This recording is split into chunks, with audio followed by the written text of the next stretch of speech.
Saludos y afectos. Hoy estamos nuevamente por esta vía virtual. En esta oportunidad, gracias a la Universidad Bolivariana de Venezuela, en especial a nuestros hermanos y hermanas, colegas de la Universidad Bolivariana de Venezuela en Maturín, por invitarnos a una conferencia relacionada con la comprensión de nuestra historia, con la manera como la pudiéramos interpretar, pero también con la manera como pudiéramos desarrollarla, como pudiéramos construirla, como pudiéramos tener una nueva historia a propósito de un tema tan importante. Por eso ya es suficiente motivo para agradecer a mis colegas de la Universidad Bolivariana de Venezuela en esta oportunidad, ¿no? Y se trata de un debate por la historia, de un debate en la historia relacionada con Juana Ramírez la Avanzadora, que hemos titulado Ser Mujer en la Historia Regional. Un poco con el propósito de comenzar a destacar con largo aliento, con sentido de posibilidad, el protagonismo central de las mujeres en la guerra de independencia, en la guerra en el ámbito local, en la guerra en el ámbito nacional, en la guerra en el ámbito de América Latina y el Caribe. Hay una sintonía importante de desarrollo en todo ese proceso decimonónico importantísimo que recién estábamos eh, celebrando con el bicentenario de la batalla de Carabobo. Y que posterior a Carabobo, todavía en aquel momento, luego posterior al año 21, pues seguían los combates en Venezuela, seguían las guerras, estaban pendientes todavía otras zonas del territorio por liberar. Bueno, en este homenaje es lo primero que quiero destacar. Esta conferencia es en principio un homenaje a las mujeres de ayer y a las mujeres de hoy que continúan en una especie de batalla, en una batalla por la vida, en una batalla por su existencia, en una batalla por ser mujer, en una batalla por convertirse en una representación importantísima en el momento político que se está desarrollando en Venezuela, en todos los ángulos, en todas las posibilidades. Basta ver la participación social, la participación política, la participación cultural, la participación como madre, la participación como organizadora. Bueno, imagínense, no hay un ámbito hoy que en este tiempo no cubra la presencia real, efectiva, auténtica, permanente de la mujer. Por eso a ellas quiero de verdad ofrecer un homenaje fundamental. Digo, no solo un homenaje a las mujeres de ayer, sino también un homenaje a las mujeres de hoy. Que sea lo que es regular en la historia, esa visión pasado-presente, presente-pasado. En el caso del Oriente, de manera particular, nosotros pudiéramos nombrar una serie importantísima de mujeres, por supuesto, siempre serán pocas las que nombremos. Necesitaríamos no sé cuántas, no los hemos contabilizado, pero pudiéramos en algún momento contabilizar cuánto nos lleva a nombrar la identificación de una mujer y multiplicar eso por tantas mujeres como consigamos en la historia de Venezuela y particularmente en la historia del Oriente y particularmente en la historia del estado de Monagas y de Maturín. Imagínense ustedes, va a ser largo, ¿no? Pero bueno, entonces, algunos datos que son importantísimos para darle contexto a nuestra relación. Nosotros conseguimos a Ramona Alvarina, por ejemplo, Alvarino, una mujer de Cariaco fusilada en plena guerra de independencia. A Luisa de Arambide, una mujer torturada, vejada, de la peor manera, ¿no? Siempre las vejaciones son terribles, pero una vejación a una mujer como Luisa, pues era realmente imperdonable, indistintamente de quien viniera, ¿no? No se trata que estuviera justificada en un ámbito o en otro no. A Marta Cumbale, recordemos el nombre de Marta Cumbale. Marta Cumbale, según las investigaciones hechas por algunos colegas de Cumaná, procede de Guiria, estuvo en Maturín, y en Maturín hizo compañía a Juana la Avanzadora en la famosa, ultra famosa batería de mujeres. Imagínense ustedes cómo se conectan las relaciones de mujeres cuyos orígenes africanos las hacían casi automáticamente convertirlas por el sistema oprobioso colonial, convertirlas en esclavas, en personas que eran esclavizadas solo por el efecto de su color, ¿no? Eh, las hermanas María Petronila y María del Rosario de Cumaná, que fueron azotadas, ambas fueron azotadas. Mariquita Figueroa, Leonor de Fontaura, que muere en combate, una mujer vestida como hombre, que muere en combate. Imagínense ustedes, Leonor Guerra, un caso dolorosísimo en Cumaná, que resultó azotada, resultó emplumada, pero por supuesto no se dio. Leonor es el caso de la mujer que seguramente lograron fracturarle el cuerpo, lograron fracturarle sus huesos, lograron fracturarle eh, la corporalidad, pero no lograron fracturarle su orgullo, su fervor por la patria, sus ganas de luchar, y prefirió morir ante, ante, ante el azote y ante el vejamen. Eh, También son elecciones tremendas que hacen las mujeres en el siglo XIX, ¿no? Las mujeres de nuestras batallas de independencia. Eh, las hermanas Sucre, hermanas de Antonio José de Sucre, el prócer cumanés, María Josefa, Aguasanta, María Magdalena, Margarita, María del Rosario, Ana Estefanía, todas con situaciones difíciles en la guerra de independencia, pudiéramos decir una con más efectos e impactos que la otra en medio del desarrollo de la guerra, pero todas afectadas. Bueno, bastará, imagínense que fuera hermana de Antonio José de Sucre. No iban a perdonar el imperio español, no iban a perdonar el ejército monárquico, el ejército realista, un efecto de dedicarle un poquito de su tiempo a las hermanas del prócer Antonio José de Sucre.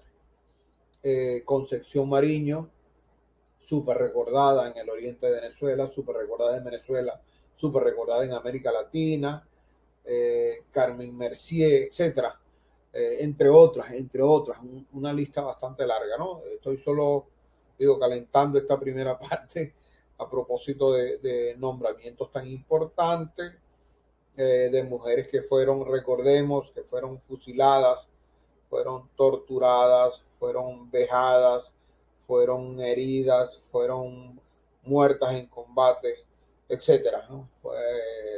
Con mil maneras de intentar fracturarlas, pero repito, insisto, la idea de la libertad, de construcción de la patria, del sentido de seguir en la vía de la emancipación, fue un elemento que no estaba como para negociar, ¿no? Nosotros conseguimos en medio de situaciones diferentes, como las mujeres que acabamos de nombrar, unos seres extraordinarios. Moisés Guzmán Pérez, un autor mexicano con una importante obra denominada Revolución, Independencia y Mujer en México, dice lo siguiente: es necesario exponer el papel de la mujer como espía, como amante, correos, guerrilleras, letradas, esposas, compañeras y madres, entre otras, pudiéramos intentar agregar nosotros, ¿no? Eh, y se nos hace la lista larga, porque ese papel es el que debemos recuperar, uno de los elementos que nosotros debemos recuperar para la nueva historia que está pendiente por construir, no solo en Venezuela, que ya hay avances importantísimos en este campo, sino en Monagas y en el Oriente, donde estamos con una deuda terrible con este caso de la mujer en la historia nuestra, con nuestra historia, la historia cercana, la historia de nuestra matria, dijera el maestro Luis González y González. Por eso, representaciones como las que leemos,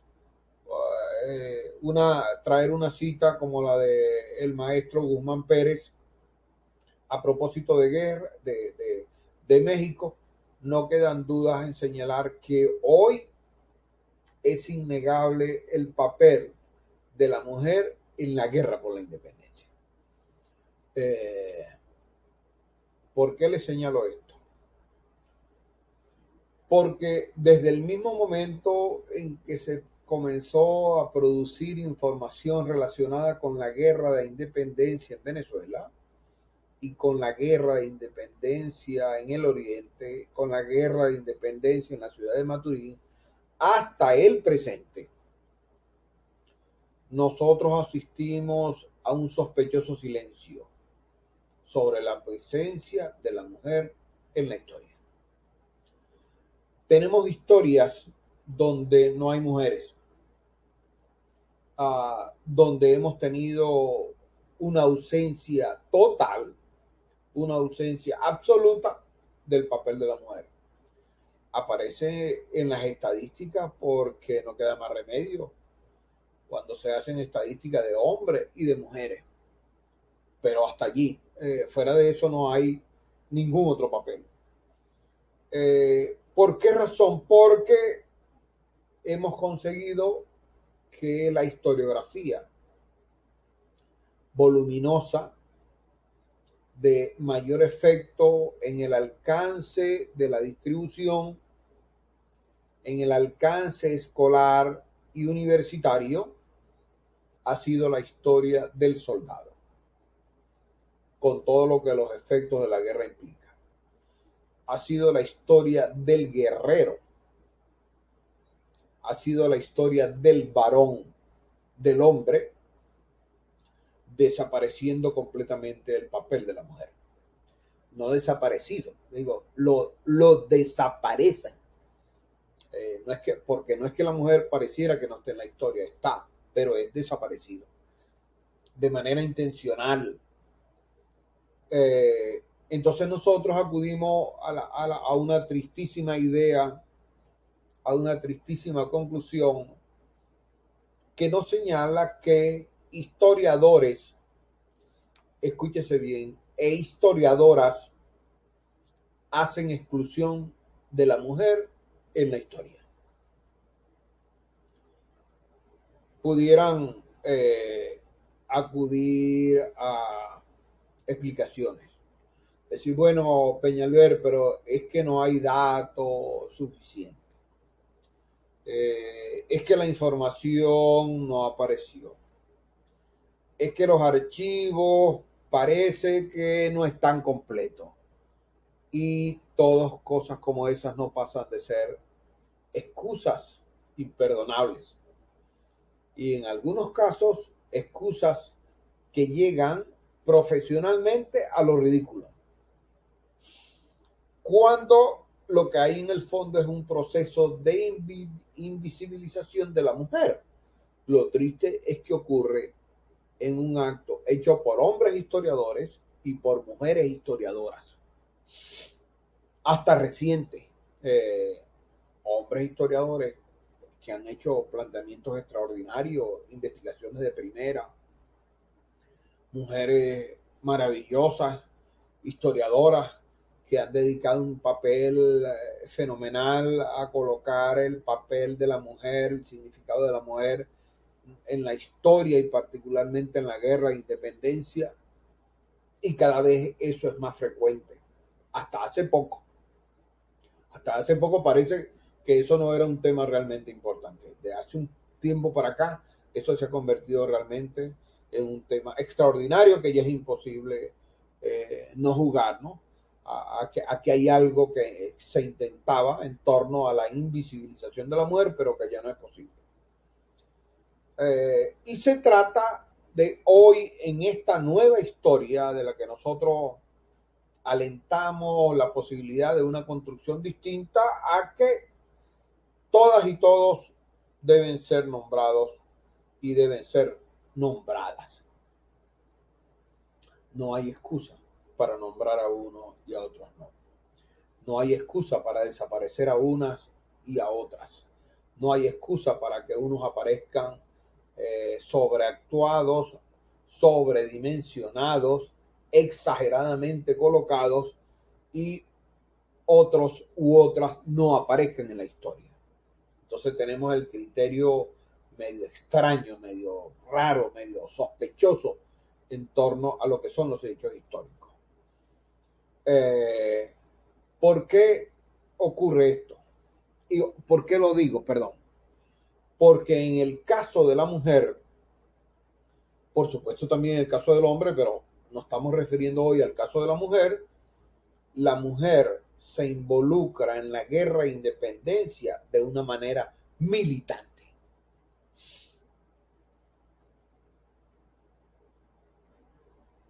Imagínense ustedes, nosotros hemos recorrido una larga revisión, no exhaustiva, digo larga, por favor, sobre el tema de la mujer en la guerra y sobre el tema de la mujer en la guerra de independencia. Ustedes pudieran decirme cuándo han visto un dato sobre las mujeres no realistas en la guerra de independencia. No aparece.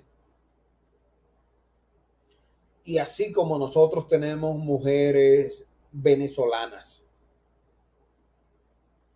o no, o españolas, vinculadas a la libertad y a la emancipación, tenemos venezolanas y tenemos extranjeras vinculadas a los efectos de la posibilidad monárquica del ejército realista. Ese es un dato que tenemos pendiente. No hemos hecho nada en torno a un dato como ese. Entonces, ese dato para la construcción de la historia es sumamente importante. Y ese dato de la mujer entonces nos lleva a la consideración de la presentación de la heroína en la guerra de independencia. Entonces, esa heroína de la guerra de independencia, que es una mujer que trabaja en diferentes componentes, porque parece que el único referente es que hay que buscar, digo, y modelizamos a Juana la Avanzadora porque todas las mujeres tenían que estar en la guerra, tenían que estar armadas, tenían que estar al lado de un cañón, tenían que estar con un fusil, tenían que estar, en fin, con cualquier cosa. Pero hay montones de responsabilidades, de elementos auxiliares, de apoyos esenciales que eran fundamentales en cualquier, que siguen siendo fundamentales en cualquier acto de guerra. Entonces, es la presencia de la heroína, no solo porque está en un acto de guerra, sino porque está en un acto de guerra de independencia, es un acto de liberación, es un acto de construcción de la patria o un acto de construcción contra la patria. Entonces, bueno, vamos a investigar eso, a ver qué conseguimos. Porque por eso es un dato vital la construcción de nuestra historia. En el caso nuestro, en el caso particular de Monagas, en el caso particular de Maturín, por decirlo de alguna manera, nosotros tenemos unos elementos destacados al que hay que recurrir con frecuencia, revisarlo una y otra vez porque es un dato sumamente interesante. Es decir, cuando se comienza a hablar en la literatura regional, en la historiografía regional, propiamente dicho, la presencia de Juana Ramírez la Avanzadora. Propiamente en el año de 1909, ya tenemos las informaciones de don Pedro Elías Marcano a propósito de su obrita Defensa Patriótica de Maturín. Un libro extraordinario, ¿no? Pudiéramos comenzar a mencionar lo que dicen otros autores sobre, bueno, que falló aquí, que falló acá, todo lo que usted quiera, pero hay una información de privilegio, necesaria de ser revisada, necesaria de ser atendida desde el punto de vista de la crítica histórica, para ver el efecto de todo el trabajo que hizo en su tiempo Pedro Elías Marcano, ¿no? Incluso con la recogiendo parte de la tradición oral de la época. Y en esa obra, Defensa Patriótica de Maturín, en el año de 1909, don Pedro Elías Marcano, por supuesto, deja de la mejor manera la presencia de Juana Ramírez la Avanzadora. La presencia de Juana Ramírez la Avanzadora en la batería de mujeres, la presencia de Juana la Avanzadora en todos los actos, en todos los procedimientos vinculados al acto de guerra, y es posible que haya participación de Juana la Avanzadora en otras guerras, ¿no? Es una de las cosas que nosotros tenemos que seguir investigando. Se dice, pero nos faltan demostraciones al respecto. Pero junto con Juana Ramírez, el mismo Pedro Elías Marcano, hace una lista larga, ¿no? Yo los invito a que revisen esa obra, y ahí nombra a Rosalía Ramírez, por ejemplo. Nosotros, gracias al esfuerzo que se ha hecho en Santa Bárbara, en nuestro pueblo cercano de Santa Bárbara, gracias a quienes estaban cercanos a la construcción de la historia de Santa Bárbara, gracias, en fin, a Beltrán Trujillo, que ha tenido un entusiasmo maravilloso, exagerado, de eso que debemos tener, que nos hace falta a veces, para propiciar la búsqueda y la construcción de la historia de su matria, que es Santa Bárbara de Tapirín, a propósito de Rosalía Ramírez. Rosalía Ramírez fue descuartizada. ¿Cuánto sabemos de ese dato en la historia regional? ¿Cuánto sabemos de Rosalía? ¿Cuántas Rosalías más pudiéramos tener en la historia del Estado Monagas y en la historia de Maturín?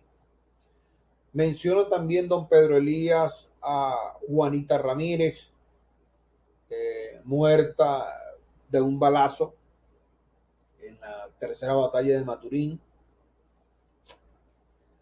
a Lorenza Rondón, de Areo, y murió también en Areo, que fue herida en el acto de guerra, a Rosalía Uva, Rosalía también fue herida en la guerra, etc. Y hace una lista realmente importante de heroínas en la guerra de independencia. Sin embargo, para efecto de nuestra investigación, digo, no solo que haga, ¿no? Sino que hagamos, los estudiantes, los colegas, está también el tema de acercarse a la obra de Francisco Tosta García. Francisco Tosta García hizo una colección que llamó Episodios Venezolanos y publicó 3 importantísimos libros bajo esa cobertura de episodios venezolanos. Publicó primero en 1905, es decir, antes de las publicaciones de don Pedro Elías Marcano, Los Orientales, un libro memorable que da cuenta de la presencia de las mujeres en el oriente de Venezuela, y por supuesto destaca también eh, todos los actos de guerra de nuestros próceres y de las mujeres, bueno, que estaban allí en la guerra de independencia. En el año 2007, los años terribles, y en el que es justamente los años 13 y 14, que fueron los años terribles de la guerra de independencia, algunos autores han llegado a señalar que fueron los años donde más se luchó en la guerra de independencia, y fueron aquí, en esta tierra, en esta zona donde nosotros estamos. Y no fueron en Venezuela en general, sino aquí en nuestra tierra del estado de Monagas, el año 13 y el año 14. Y en 1908 publicó Carabobo, justamente para darle explicación a su visión. Él tiene una manera muy particular de construir la historia, porque la construye con diálogos. Eso ayuda en algunas cosas y en otras no. Por ejemplo, tenemos comprobación de algunos hechos por la vinculación que hace con otros referentes o con otras obras, porque se hace un contraste. Pero el uso de fuentes en Francisco Tosta García no da pie como para darle el respaldo total a muchas de sus creaciones. Pero es una obra que hay que revisar. ¿Por qué razón? Porque Pedro Elías Marcano señala en su obra de 1909 el libro Los Orientales, que había publicado don Francisco Tosta García en el año de 1905. Es decir, quizá es una hipótesis. Tendría don Francisco Tosta García, probablemente conocimientos previos antes que Pedro Elías Marcano. Es posible. Tendríamos que comprobarlo, tendríamos que seguir buscando otros textos, otras referencias, a ver, pero Pedro Elías Marcano hace mención, a propósito de un equívoco que le parece a él, que tiene don Tosta García en su libro Los Orientales, a propósito de la ubicación de donde estaba Juana la Avanzadora. Ese es un dato sumamente importante para que vean ese detalle, ¿no? Y don Federico Tosta García menciona en los 3 libros, menciona a Juana la Avanzadora. Esos libros están disponibles en internet. Pueden buscarlos, por supuesto, bajarlos, leerlos y tenerlos allí. Quien tiene para imprimirlo, lo que pasa es que eso está un poco caro. Bueno, pues lo puede hacer. Bueno, recordemos entonces la segunda parte de nuestra hipótesis, la conferencia Ser Mujer en la historia regional. Entonces tenemos una deuda: las mujeres indígenas en el estado de Monagas, las mujeres esclavizadas o no de origen africano. Tampoco hemos tenido para ella un espacio particular que no sea más allá de Juana la Avanzadora, de Marta Cumbal, etcétera, etcétera. Pero tenemos una deuda inmensa y vamos a ver cuál es un poco mi hipótesis allí. Y por supuesto las mujeres vinculadas a la monarquía española, que también tenían pues su corazoncito, solo que lo tenían colocado en otro lado. Así de fácil. Pero eran mujeres, ¿sí? Entonces necesitan reconocimiento de la historia, o no es historia, ¿no? Estaríamos haciendo otra cosa medio extraña, medio sospechosa, si comenzamos a sacar gente por tal o cual razón, ¿no? Ahí no seríamos. Entonces, ¿qué tenemos entonces que investigar con esto? ¿Qué es lo que les propongo? Una doble presencia para investigar. En primer lugar, nosotros hemos insistido, o se ha insistido, perdón, mucho en buscar mujeres con nombre y apellido. A veces la gente te dice, mira, pero ¿cómo se llama? No sabe, ¿dónde nació? ¿Dónde murió? ¿Dónde está enterrada? ¿No?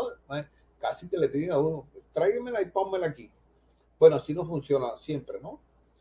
Y para eso es necesario continuar la búsqueda de archivos, textos para localizar toda la información al respecto. Pero en segundo lugar, nosotros estamos obligados desde el punto de vista ético, desde el punto de vista histórico, desde el punto de vista político, desde el punto de vista del reconocimiento que se merece el ser humano, a lo que yo llamo la atención especial a la mujer de carne y hueso.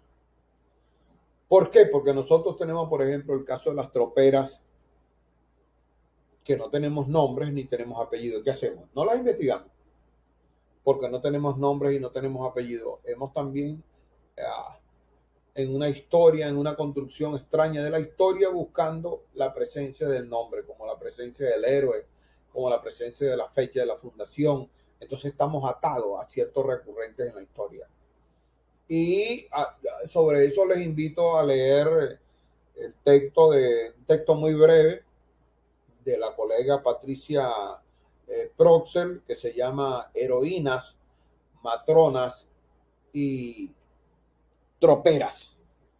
Justamente con esa visión general, pero también con la visión particular. En los casos donde consigue nombre, los coloca, y en los casos donde no consigue nombre, igual le da el reconocimiento y la explicación a que hay lugar, porque de eso es lo que se trata. No se trata de desaparecerla, sino se trata de renombrarla en su contexto.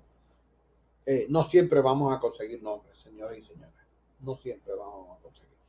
Pero eso nos quita o no nos obliga a no colocar a la mujer a propósito de su presencia en procesos que sabemos que son inconcebibles si no está la mujer o las mujeres en un acto de guerra, ¿no? Entonces, cuando investigamos ser mujer en la historia regional, creo que sería conveniente que nos deshabituemos a buscar nombres, ¿no? Busquemos la presencia de la mujer en la historia del Estado Monagas, en la historia de Maturín. Si en esa búsqueda conseguimos nombres y apellidos, y conseguimos apellidos de mujeres, pues traigámosla a la historia del presente. Pero si no lo conseguimos igual, estamos obligados a traerla. No somos quién, nosotros no somos quién, ni nosotros, los historiadores, las historiadoras o cualquier otro profesional, no somos quién para estar invisibilizando a alguien porque no conseguimos el nombre o porque no conseguimos apellido. Esa es una explicación rarísima. Y por supuesto, en ese ámbito no se trata tampoco de inventar. Hemos asistido a casos en Venezuela donde, como no se consigue una heroína o no se consigue un héroe y les hace falta por alguna situación especial en el área, en la zona, como ha pasado en otras partes de Venezuela, repito, pues se han inventado heroínas. Con cuadros, con títulos, con charretera, pero no existe, ¿no? Ya el Centro Nacional de Historia se ha ocupado de trabajar con unos expedientes sobre eso. Y por supuesto, otro criterio es buscar a la mujer en la historia detrás del hombre. Porque parece que la mujer existe solo si está apoyando al hombre, si está apoyando para esto, si está apoyando para los otros, si está apoyando, no, chicos. Ya vimos desde el comienzo cómo hay mujeres fusiladas, descuartizadas, azotadas, etcétera, porque están en pleno desarrollo de una conciencia por la independencia y por la libertad. Entonces, no es por un efecto que son como segundonas en el escenario, son primerizas en el ámbito del desarrollo histórico local y regional que debemos investigar. Bueno, en fin, para finalizar, señoras y señores, yo creo que ayer como hoy no hay duda que el papel de la mujer es fundamental en el desarrollo de la historia, en el desarrollo de la historia de ayer y en el desarrollo de la historia de hoy. Por eso el aplauso de venezolanos y de venezolanas juntos y de pie para nuestras mujeres. Se me cuidan.